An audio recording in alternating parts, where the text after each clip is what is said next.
สบายดีพ่อแม่พี่น้องพบกันเช่นเก่าเช่นเคยกับวิถีชีวิตแบบบ้านนอกบ้านนาเฮาเนาะมื้อนี้เอาพามาเบิ่งบรรยากาศข่อยค้ำยามเลียงเนาะอยู่บ้านนอกบ้านนาเฮาพี่น้องเลยวิถีชนบทบ้านนอกเฮาเลี้ยงงูเลี้ยงควายพี่น้องมื้อนี้อากาศพอดีพี่น้องเลย9 องศา10 องศาตอนเช้าเนาะตอนเลียงกะสิประมาณคือเก่าละเนาะฟูงวัวฟูงควายพี่น้องกำลังเลี้ยงหญ้า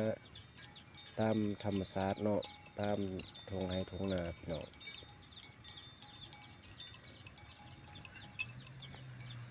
เวลากับประมาณ5 โมงกว่าเนาะตัวนี้เนาะฟูงวัวฟูงควายพาธรรมชาติกับสวยสดงดงามไล่พี่น้องเลยทงนาตัวนี้เอิ้นชื่อว่าทงนาเมืองพี่น้องอยู่บ้านเมืองเวียนเมืองสำเนือแข้งวัวพันเนาะพี่น้องเนาะชนบทลาวเนื้อโคตรกว้างเลยพี่น้องเหลี่ยมรอบด้วยทรายภูสลับซับซ้อนพี่น้องช่วงนี้เป็นช่วงฤดูหนาวเนาะแต่ว่ามาระยะ4-5 มื้อนี่มันบ่หนาวปานเดิมแล้วเกี่ยมเขาฤดูหวานแล้วพี่น้องช่วงกว้านนั่นโอ้หนาวหลายสมควรบางมื้อนี่1 องศา2 องศาก็มีแต่ว่าปีนี้คันเทียบกับทุกปีก็ถือว่าบ่หนาวหลายปานใดเนาะมีบางปีนี่ต้นไม้ใบหญ้าจนเหี่ยวเขาเอิ้นว่ามาคุ้นเนาะมาคุ้นจนตกเป็นสีขาวจานพานตามตรงไห้ตรงนาพี่น้องแต่ว่าปีนี้นี่มันบ่ลงเนาะแต่ว่าก็หนาวหลายสมควรแต่ว่ายังบ่ทันลงเทื่อพี่น้องอากาศเริ่มหนาวต้นข่อยค้ำยามเลียง5-6 โมงกว่าพี่น้องอันนั้นก็คือบ้านเนาะแต่ว่ามันมีต้นไม้หลายก็เลยว่าอยู่ใกล้ทายแล้วมันบ่เห็นเรียบร้อยด้วยทรายภูจมโก้นพี่น้องเขาเอิ้นว่าต้นนั้นน่ะเป็นภูอยู่เทิงบ้านเมืองเวียนเนาะสูงพอสมควรพี่น้องสมัยก่อนฝรั่งเข้ามายึดครองประเทศลาวนี่มันมีฮอดอ่างน้ำพี่น้องหน่วยภูต้นนี้นะแต่ว่าต้นนี้มันก็เก่าแล้วเนาะมันก็เริ่มเพแล้วบรรยากาศโคตรงามเลยพี่น้องถ้าว่าผู้ใดได้ผ่านไปผ่านมากะได้สมได้เนาะตรงนาต้นนี้นะ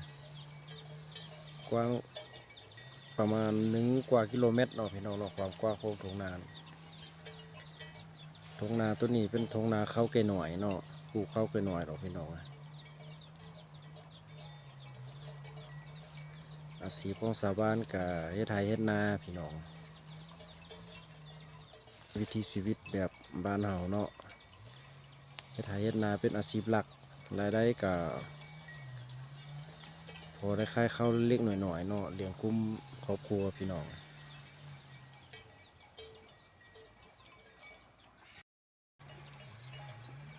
ประชาชนส่วนหลายนี่สาวหนุ่มวัยรุ่นนี่เขาจะ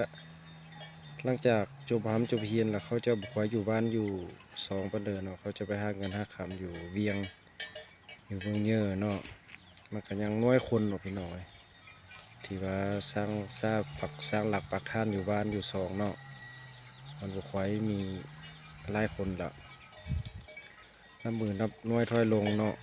มีบางคนนี่ลูกสาวลูกชายเขาเจ้าหังมีเนาะเขากะใหญ่ครอบใหญ่ครัวไปอยู่นำลูกนำล้านเขาเจ้าอยู่เวียงเนาะอยู่วันเจริญเนาะวันนอกวันนาเฮาถือว่าบ่มีรายรับพอปานเด้อบ่มีวันหาเงินหาคำวิถีชีวิตแบบธรรมชาติเนาะหาอยู่หากินตามธรรมชาติแต่ก็พอ